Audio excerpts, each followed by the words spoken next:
Jipvdkooi. Dominique couldn't even remember leaving her apartment the night before, and had no idea how she found herself in this strange place. Her memories were foggy, and as dark as her surroundings, and she was eager to get away from the darkness and the ill-boding sensation she had at the pit of her stomach. In an effort to keep her spirits up, she hurried away from the dark houses decorated with the dark cobblestone and the gargoyles that looked as if they were ready to come alive at any moment. It did nothing to improve her mood, but the rain was a welcome addition. She had always liked the rain and its capacity to cleanse and clean even the darkest, dreariest moods. She found a small path, obscure and half-hidden. Afraid it wouldn't lead her to the city at all, she still strutted forward, feeling frantic and afraid. It led her to a small bench underneath a tree, with a view over a place that seemed extraordinarily spectacular, and yet she had never heard of such a place being close to the city. It seemed too strange to be true, and she started to fear the worst. Would she ever find her way home? And what was this place? Or had she come here? The questions piled up as he glanced at the view. The canyon was horrendous, the sound of the river below, like the bellow of distant memories rushing about within her, trying their best to find the way up to the surface, and yet they never seemed to reach. She started to curse the rain, and she hated the dark. So instead of lingering, she headed back, turning away from this dreadful place. She had to find her way home. The way back seemed different now, with strange-looking trees and fruit she didn't recall seeing before. The curiosity got the better of her, and she approached the tree, picking a fruit or two to take home with her. It was as if even the trees had eyes and were glaring at her with evil intent, certain to make sure she would never find her way home ever again, willfully showing themselves to consume her happy spirit and turn it into something dark and dire. She came back to the square, surrounded by the houses that all seemed to belong in an old horror movie, though the eclectic style was like something out of a mind of the mad. She needed food, and she needed to find her way home. She couldn't continue like this. The memory came back to her harshly, landed flatly in her head, outlandish and strange, as if it didn't belong to her at all. She remembered standing in this place, looking at the gravestones, large and old, and she had the feeling she knew who the stones belonged to. But she hadn't been sure. She had wandered the place in awe, also then trying to find her way, though she wasn't sure she had been trying to find her way home. She was looking for something or someone. She had found her way to the large mansion at the end of the lane, the gargoyles grinning, winking at her from up above, telling her, in not so many words, just what they thought of her and her ways. She found herself knocking on the door, and it had opened as if by itself. She walked inside the mansion. It turned out to be guarded by the stone beasts on the inside as much as on the outside. The furnishing was old-fashioned. It smelled of dust and ash, and the blood-red color of the carpet made her think of blood and open wounds. The man had been sitting by a large table. He looked as if he belonged in a house like this, a phantom in a place where no living creature could ever enter, and if it did, it would never return to the outside alive. She introduced herself the best she could, but the man treated her as if they already knew each other, as if they had been acquaintances a long time, and it wasn't odd at all that she came to visit. She couldn't recall how long she had been a guest at the mansion. She remembered only snippets of a fragile hint of a memory here and there. Only one was clear in her mind, clear as day, and that was the bird's skull ornament, and the words the man had spoken when he sat beside her in an uncomfortable couch. He had told her that he loved her, and that if she played her cards right, he would never let her go. It had boiled her blood. And she walked out of the mansion. She remembered that as well. It had been a grey afternoon, the sun not exactly shining. The daylight didn't seem to come to this place as it did to other places. It lingered only a little while as a reminder that there were other things than the darkness, other worlds out there, life and light, but not here. She had walked the cobblestone road, half dazed. She had looked over the landscape, extraordinary, beautiful and awful at the same time. She had walked past the gravestones, wondering then, as she had now, who all these people were. Had they lived in this place, lived like the man in the mansion lived? He had called himself Stonedust. She remembered that, but she wondered if he had a name at all, a name like other people. He certainly hadn't looked like other people, with his pointy ears, the scars recounting violence he wanted to know nothing about, and the skin grey and pale like death had already visited.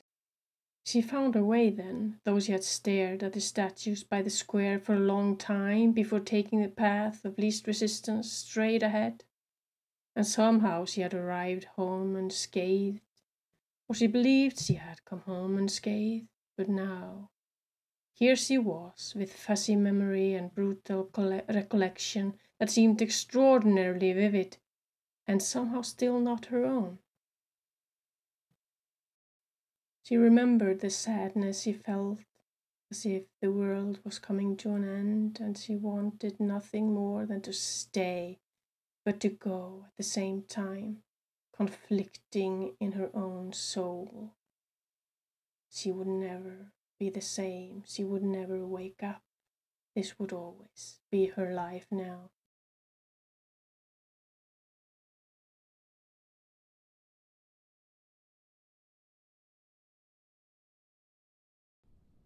She woke up in her own bed, exhausted, disoriented, and half-dazed, feeling of violent turmoil in her innards. Surely it had all been a dream, but she found herself cold and stale. A feeling of an old movie on television could do nothing to cure.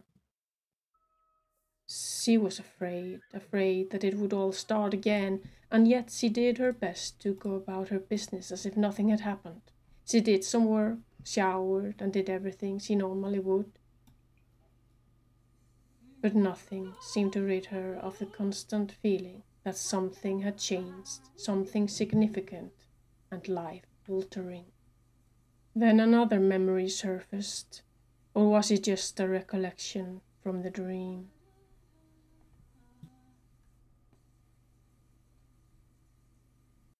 And all she remembered were his words, "You're home, you're mine, finally." The days turned grey, and then it came, Christmas Eve, promising her loneliness and cold like she had rarely experienced before. She had invited her neighbor for a little gathering, and though she didn't like him very much, she figured it would be better to spend it with him than the two of them spending it all alone. And then he was there suddenly, standing before her as if it was perfectly normal. He looked a little sheepish, apologized for not coming sooner, and wished her a happy holiday. First she had wondered if she should throw him out, the strange man with his tattoos arriving in the freezing cold, naked on his upper body. His body told a tale of harsh conditions, and she felt certain that he had been dealt a rough hand. The scars, if nothing else, bore the witness. He was in good spirit, and he seemed harmless enough as he watched her make dinner. And so she let go of her fears. She felt a surge of happiness, and found herself wishing that the neighbor wasn't there, disturbing them. It felt almost like an enchantment of sorts, her reality breaking apart again. She started seeing him on a regular basis, and sometimes he even went out in public, wore clothes, and drank coffee with her. or took a trip with her to the library. She became comfortable with having him around, and she started to reprimand herself for her harsh thoughts of him, her initial disgust at the way he looked and at the way she let her eerie dreams interrupt her pursuit of happiness. They spent a lot of time together, until one day it happened, the moment she had been fearing and longing for at the same time. It wasn't Stonedust that initiated the kiss. She had. She was the one who leaned forward and kissed him. She was the one who took the first step, but she couldn't help herself. It was like it was written in the stars, written in her DNA, and she just had to do it. And just had to have him, and no matter how hard she pretended she didn't. She liked this. She found that she liked this. He was hers. She felt happy when he left the library, and she was left on the orange couch. 2 children came running inside and sat beside her.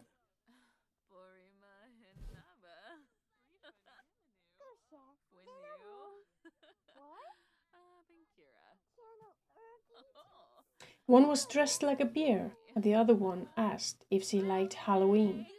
She told the kid it was her favorite holiday, and that Christmas came a dull second.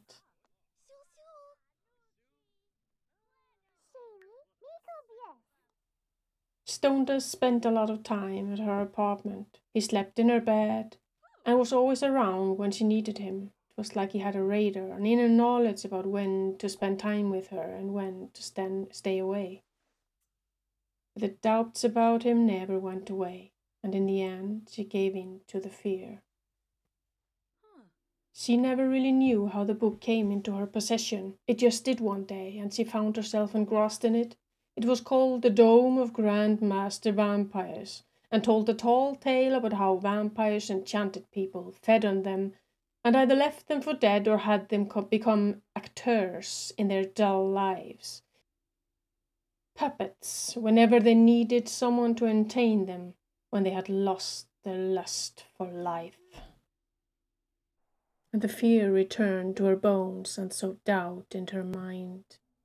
And then one day she was there again. She was standing on the square with the strange statue, having no idea how she got there or how she would get back.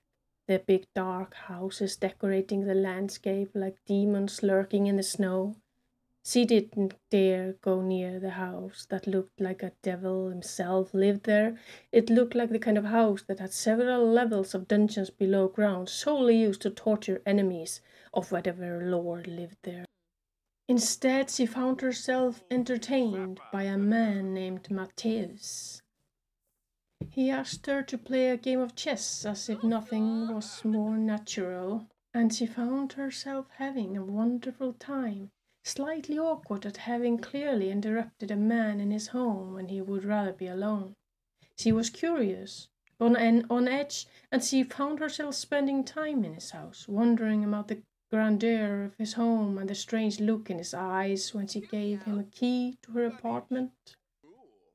She confessed her fears to him, afraid that she was losing her mind to a creature of the night. He looked at her, and for a moment she was sure he would laugh at her, laugh until tears came flowing down his cheeks. But he did no such thing. He took the key and nodded. Was this love? Was there any doubt about that? Mattheu was intense, interesting, sensual, and gorgeous all at the same time, and she found herself so happy. The rush of joy and happiness, only shaded by the idea of Stonedust, was never going to let her go. She wanted to tell Mattheu all about it, tell him, and they could elope together, vanish from this place, and never return. They could go somewhere where the sun shone all the time, and the darkness wouldn't be so protruding. She dreamt of those things, but fear held her back. What would Stonedust do if he found out that she had betrayed him? What would he do if he found out that she didn't love him, that she loved Mattheu instead? And she went to meet him again and again, the lovely Mattheu with his soft lips and the dragon tattoos. Mattheu was passionate, and she never got around to tell him about Stonedust. Somehow it never came out of her mouth, as if it too had been enchanted, sworn to secrecy. Instead, she fell deeper and deeper in love with Mattheu, spending all waking hours with him. Every chance she got, she found herself in front of his house, knocking on the door, without really remembering how she got there. Time seemed strange in this town, as if it was everything and nothing at all at the same time, as if it was like dust in the wind, and yet it seemed to hold them hostage, not letting them do anything but keep each other company. He was the soulmate she had always longed for, the one she had been waiting for all this time, long, long time, and she showed him every chance she got.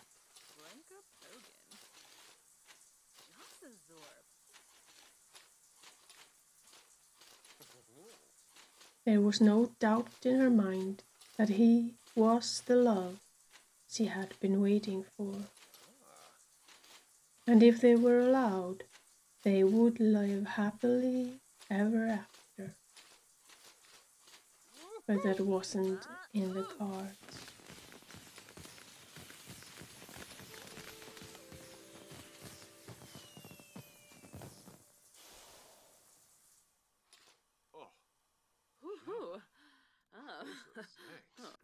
When forced to spend time with Stonedust, a thing she did out of fear and cowardice, she did her best to seem uninteresting, hoping he would find her too boring to care for, hoping wickedly that he would move on to someone else. Then one night she found what she had feared all along. After having spent an entire day with him, a day that ended up in his bed, as he felt unable to resist his ghostly charm, she found herself roaming the mansion. The cellar door had always been locked when she was there. But then there it was, a coffin in a cellar, furnished with old chairs and an organ she feared emitted sounds that could not only charm a human being but crush her soul. And before she knew it, she was sitting in the stool before it, plucking away at the old keys, letting the sound fill the cellar halls. She had the proof she needed. She had seen the coffin. She knew what she feared was true. But would she ever live to tell the tale? Would she ever be able to see Mattheu ever again? It surprised her a little when Stonedust let her go home. She could find her way home now, though for some reason she never really recalled finding her way there. And when Stonedust told her to go home, she felt as if she had been given a divine chance by God himself, as if the power of all that was good and holy had brushed a hand over her head, making him oblivious of the knowledge she possessed. She called Mattheu, and they met in secret, decided that meeting in a bar would be best, somewhere where Stonedust knew nothing about.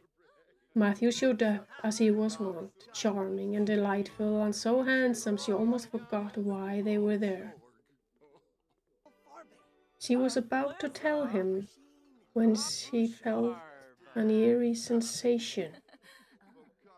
She decided to wait for the confession, moved to sit down and calm herself, and that was when she noticed. He was sitting there talking to people as if it was the most ordinary thing in the world. Her blood froze in her veins, and she knew that they would never be quit of him. He would always find her, always follow her, and never let her be happy unless it was with him. She pulled at Mattheu, and they left the place in a hurry. And all she could do was whisper to him that he will never let me be. He will never let us be. This can never be. And she kissed him again.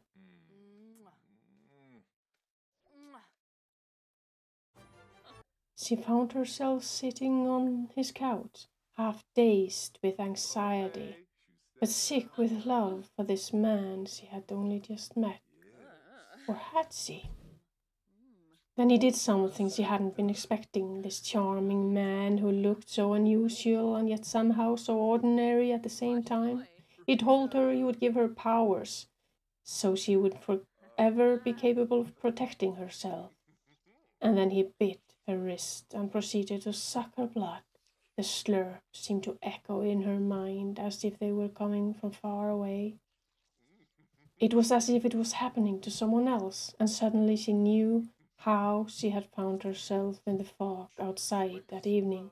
She remembered this feeling of becoming dry, except this time he didn't leave her outside in the dark and the rain. He pulled out a book and professed his undying love for her, and Dominique found she didn't know if to laugh or to cry. She wanted time to think things over, wanted time in her own apartment so she could figure out what was what in this world, but she feared she would never see it again. But it was easy to play his game, maybe because she wasn't really playing. She had fallen for him, and though she had failed to recognize him for what he was, she had given him her beating heart and most of the blood in it, apparently.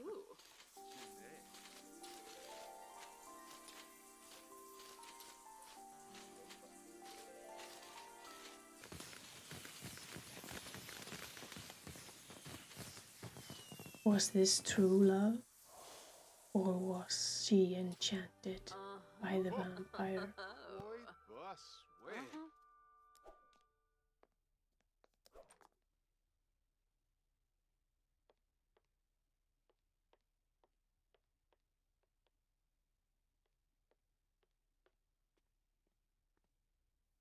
Dazed and confused, she roamed around his house for the entire next day, wondering how to get out, wondering what would become of her, reading books with words she didn't recognize. She felt a surge of doubt in her own abilities, wondering where Stonedust was and if he was at all who she had thought.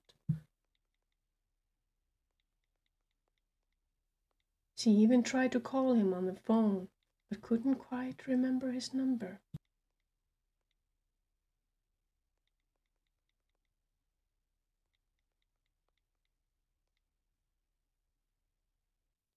He appeared as if by magic, wearing clothes she had never seen him in before.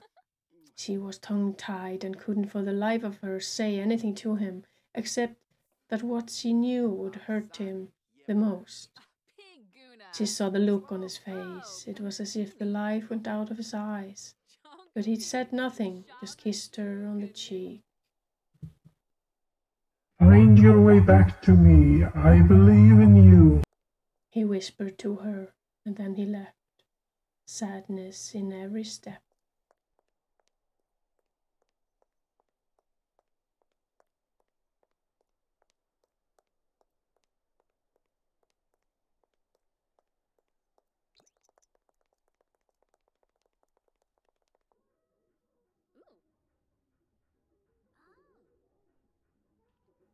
In the weeks that followed, she felt the spell Mattheu had placed it under. It was in her bones, in her soul, so deeply nested in her mind she could do nothing to break free of it. She spent time in her apartment, following her dream of becoming an artist, painting a picture after picture, while something deep inside of her screamed at her to do something, to find a way to break out of this. But she could do nothing, and each time she saw Mattheu, she was reminded of it. Then one day it happened. He came to visit. He was seemingly empowered by some victory or another. He seemed exalted and angry at the same time, and he did the unthinkable. He brought her home with him, and that's where it happened. She could feel his hold on her, and the last thing she remembered before keeling over was the amorous look in his beautiful eyes, and she forever remembered what an utter joy it had been to first be eaten alive and drunken dry, and then biting through his skin, feeling the first wonderfully warm, loving drops enter her mouth. And the next morning she saw how he lived, if life was what you could call it.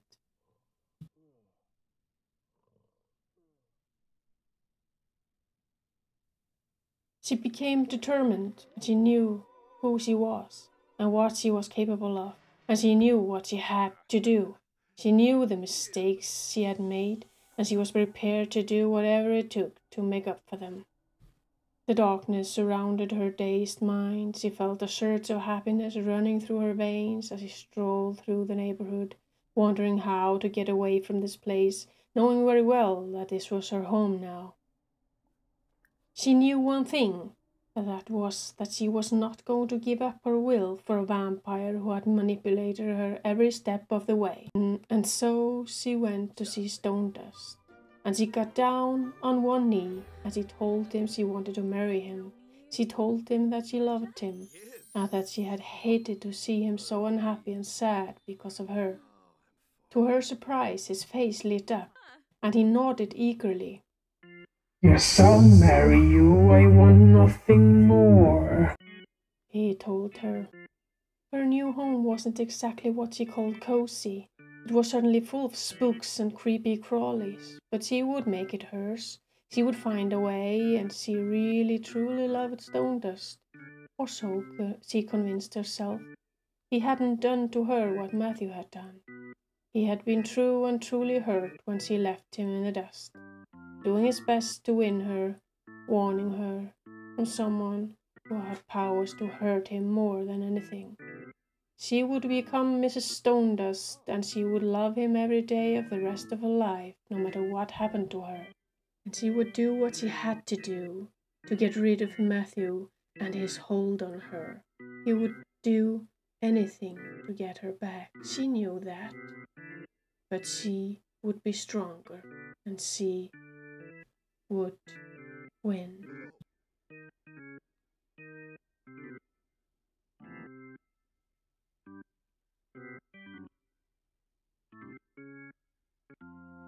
And while she was wrong on so many accounts, she was right about one thing. Stonedust really truly loved her. And he would do anything for her, no matter what. No matter what.